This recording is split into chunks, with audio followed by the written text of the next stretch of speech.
الحمدللہ رب العالمین والصلاة والسلام على سید الانبیاء والمرسلین وعلى آلہ وصحبہ اجمعین ثم اما بعد فاعوذ باللہ من الشیطان الرجیم ان ابراہیم کان امتا قانتا للہ حنیفا ولم یک من المشرکین شاکرا لانعمہ اجتباہ وہداہ الى صراط مستقیم رب اشرح لی صدری ویسر لی امری واحلل عقدۃ من لسانی یفقہوا قولی آمین یا رب العالمین۔ السلام علیکم ورحمۃ اللہ وبرکاتہ۔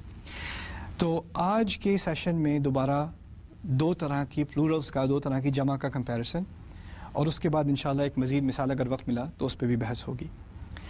آج میں پہلی بات آپ سے کرنا چاہتا ہوں نعمت کے بارے میں۔ اردو کا لفظ ہے، اصل میں عربی کا لفظ ہے نعمہ۔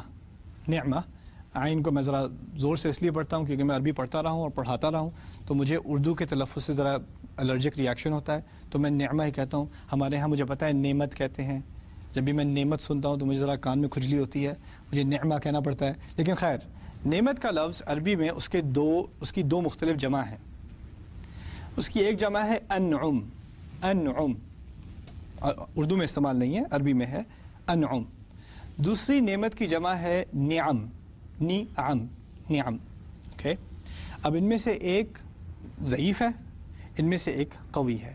ایک قلت کی طرف اشارہ کرتی ہے، دوسری کثرت کی طرف اشارہ کرتی ہے۔ ان میں سے جو جمع قلت کی طرف اشارہ کرتی ہے، جو کم ہے، وہ ہے انعم، اسے کہتے ہیں جمع قلہ، انعم۔ جب بہت ساری نعمتوں کا ذکر ہو تو کہا جاتا ہے نعم۔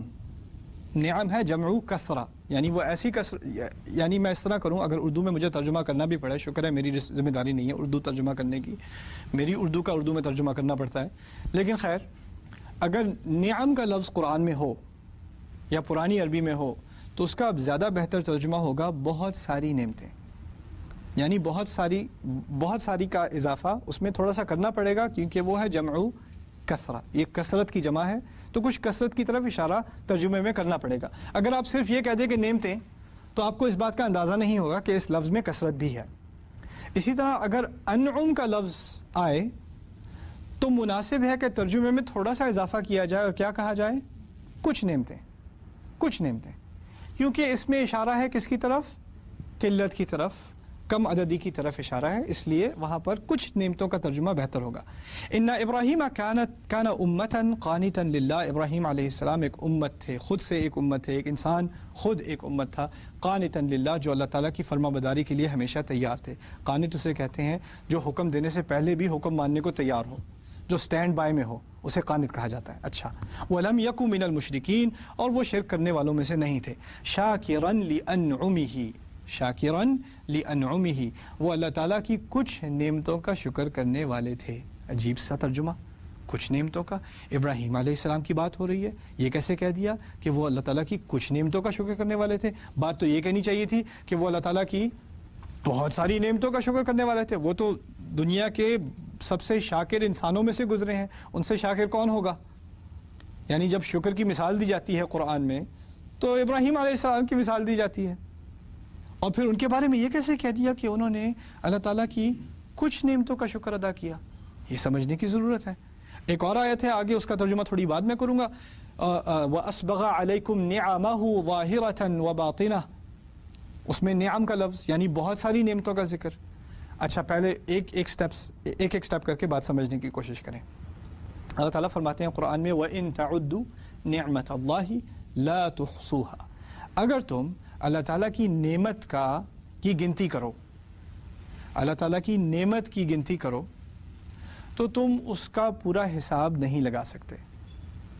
ترجمہ میں نے ذرا دیکھ کے کیا ہے، اور یہ نہیں کہا کہ تم اگر اللہ تعالیٰ کی نعمتوں کی گنتی کرو، میں نے ترجمہ کیا ہے اللہ تعالیٰ کی نعمت کی گنتی۔ نعمت اللہ مفرد واحد، اللہ تعالیٰ اس آیت میں فرما رہے ہیں ایک نعمت کی پراپرلی گنتی کر لو، وہ بھی تمہارے لیے ممکن نہیں، اس کا پوری طرح سے حساب لگانا تمہارے لیے ممکن نہیں۔ کیسے ممکن نہیں؟ یہ ہاتھ ایک نعمت ہے، میں نے تو گن لی، لیکن اس ہاتھ نے مجھے کتنے فائدے دیے ہیں، اس ہاتھ سے کیا کیا کام نکلے ہیں، کون سی مصیبتیں ٹلی ہیں اس ہاتھ کے ہونے کی وجہ سے، میں گن سکتا ہوں۔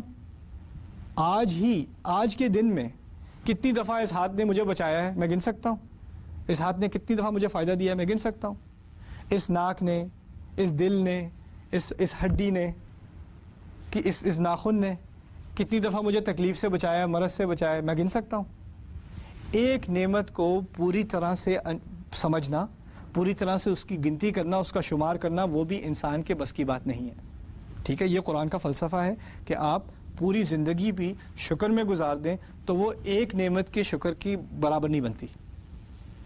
اگر یہ حقیقت مان لی تو پھر ابراہیم علیہ السلام کے بارے میں جب کہا کہ انہوں نے اللہ تعالیٰ کی کچھ نعمتوں کا شکر ادا کر دیا، تو یہ تو بہت بڑی بات کہہ دی ابراہیم علیہ السلام کے بارے میں. باقی انسانیت تو کتنا نہیں کر سکتی، ایک کا شکر چھوڑو، ایک کی گنتی نہیں کر سکتی. شکر کی تو بات بھی نہیں کی، گنتی کی بات کی. ہمیں تو گنتی نہیں آتی، وہاں شکر کی بات ہو رہی ہے. شکر تو بات کی بات ہے. پہلے کسی نعمت کا احساس ہوتا ہے، اس کا ایک ریئلائزیشن ہوتی ہے، اس کے بعد اس کا شکر کیا جاتا ہے. جب نعمت کا احساس ہی نہ ہو تو شکر کون کرے گا؟ ابراہیم علیہ السلام کی پوری زندگی گن کے، پوری زندگی جو شکر کیا، ہر لمحہ انہوں نے جو شکر کیا اللہ تعالیٰ کا، اس کی تشریح جو قرآن میں آ رہی ہے، اس کی تصویر جو کھینچی جا رہی ہے، وہ یہ ہے کہ انہوں نے کچھ نعمتوں کا شکر ادا کیا. اور پھر دوسری بات اس میں سمجھنے کی ہے کہ ابراہیم علیہ السلام جیسی عظیم شخصیت اگر ہر لمحہ زندگی کا شکر میں گزار دے، اگر آپ ان کی شکر کو اللہ تعالیٰ کی نعمتوں سے کمپیئر کریں تو کمپیریسن میں نعمتیں بہت ہیں ابھی جو رہ گئیں، جن کا شکر نہ ہو سکا. زندگی اتنی لمبی نہیں تھی، لمحے اتنے زیادہ نہیں، سانسیں اتنی زیادہ نہیں تھی زندگی میں کہ تمام نعمتوں کا شکر ادا کیا جا سکتا.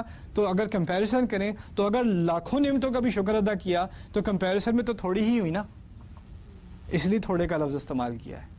دیکھو انسان کی صلاحیت میں ہے ہی نہیں کہ وہ تھوڑے سے زیادہ کر سکے. یہ بات سکھائی جا رہی ہے، بہت گہری بات سکھائی جا رہی ہے. دوسری طرف اللہ تعالیٰ نے جو بات کی ہے جس میں بہت ساری نعمتوں کا ذکر کیا ہے، وہاں کہا ہے وَأَسْبَغَ عَلَيْكُمْ نِعَمَهُ ظَاهِرَةً وَبَاطِنًا. اللہ تعالیٰ نے تم پر اپنی نعمتوں کے دروازے کھول دیے، جو نعمتیں نظر آتی ہیں اور جو نعمتیں چھپی ہوئی ہیں. یہاں ذکر ہے نعمتوں کے دروازے کھولنے کا، اور کھول کون رہا ہے؟ اللہ تعالیٰ کھول رہے ہیں. یہاں بات مناسب کرنے کی کیا تھی؟ تھوڑی نعمتیں یا بہت ساری نعمتیں؟ بہت ساری، اور جو تم دیکھ سکتے ہو اور جو تمہیں نظر بھی نہیں آتی، ظاہرتاً و باطنہ. تو یہاں مقام تھا بہت ساری نعمتوں کے ذکر کے کرنے کا، اسی لیے نعم کا لفظ استعمال ہوا ہے.